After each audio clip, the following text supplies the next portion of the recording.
ನಮಸ್ತೆ, ಎಲ್ಲರೂ ಹೇಗಿದ್ದೀರಾ? ನಾನಂತೂ ತುಂಬ ಚೆನ್ನಾಗಿದ್ದೀನಿ. ನೀವೆಲ್ಲರೂ ಚೆನ್ನಾಗಿರ್ತೀರಾ ಅಂತ ನಾನು ಭಾವಿಸ್ತೀನಿ. ಇವತ್ತು ಗುರುವಾರ. ರಾಯರು ಎಲ್ಲರಿಗೂ ಆಯಸ್ಸು, ಆರೋಗ್ಯ, ನೆಮ್ಮದಿ ಕೊಟ್ಟು ಕಾಪಾಡಲಿ ಅಂತ ನಾನು ಬೇಡ್ಕೋತೀನಿ. ಇವತ್ತು ಸ್ವಲ್ಪ ನನ್ನ ಮನಸ್ಥಿತಿ ಸರಿ ಇರಲಿಲ್ಲ.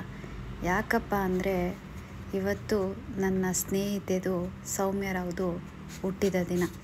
ಹೋದ ವರ್ಷ ಇದ್ದ ಮನುಷ್ಯ ಈ ವರ್ಷ ಇಲ್ಲ ಅಂದರೆ ಎಷ್ಟು ಬೇಜಾರಾಗುತ್ತಲ್ಲ. ಇಷ್ಟೇ ಜೀವನ, ನೀರಿನ ಮೇಲೆ ಗುಳ್ಳೆ ಇದ್ದಂಗೆ, ಯಾವಾಗ ಬೇಕಾದರೂ ಹೊಡೆದೋಗ್ಬೋದು.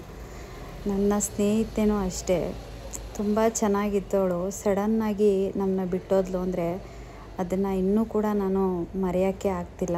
ಆದರೆ ನಾನು ಎಷ್ಟೇ ಯೋಚನೆ ಮಾಡಿದ್ರೂ ಅವಳು ಮತ್ತೆ ಬರಲ್ಲ ಅನ್ನೋದು ನನಗೆ ಗೊತ್ತಾಯಿತು.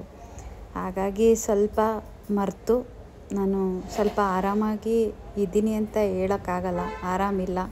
ಆದರೂ ಬೇಜಾರು. ಇವತ್ತಂತೂ ನನಗೆ ತುಂಬಾ ಬೇಜಾರಲ್ಲಿದ್ದೆ. ಹಾಗಾಗಿ ಪೂಜೆ ಮಾಡೋದು ಸ್ವಲ್ಪ ಲೇಟಾಯಿತು. ವಿಡಿಯೋ ಮಾಡೋಕ್ಕೆ ಹೋಗಿರಲಿಲ್ಲ.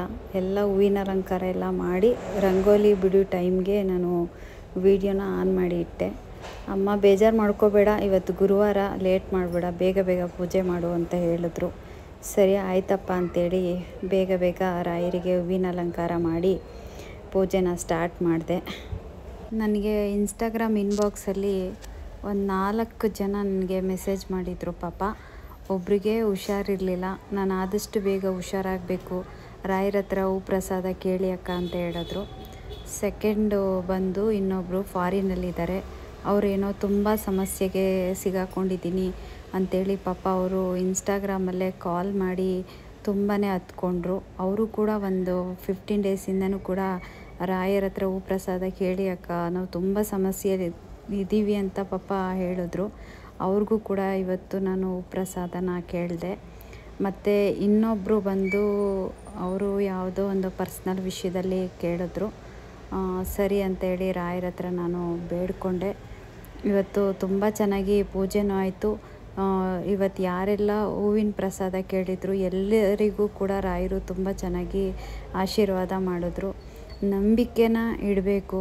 ಮನುಷ್ಯನ ಮೇಲೆ ಯಾವತ್ತೂ ನಂಬಿಕೆ ಇಡಬೇಡಿ. ದೇವ್ರ ಮೇಲೆ ನಂಬಿಕೆ ಇಡಿ, ರಾಯರ ಮೇಲೆ ನಂಬಿಕೆ ಇಡಿ. ರಾಯರನ್ನು ನಂಬಿ ಖಂಡಿತ ನಿಮ್ಮನ್ನು ಕಾಪಾಡ್ತಾರೆ. ಆದರೆ ಮನುಷ್ಯ ಯಾವಾಗ ಬೇಕಾದರೂ ಕೈ ಬಿಟ್ಟೋಗ್ಬಿಡ್ತಾನೆ.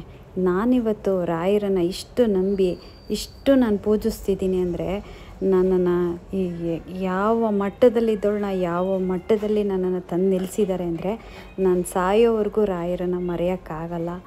ಮತ್ತೆ ಮುಂದಿನ ವಿಡಿಯೋದಲ್ಲಿ ಸಿಗೋಣ. ನಮಸ್ತೆ.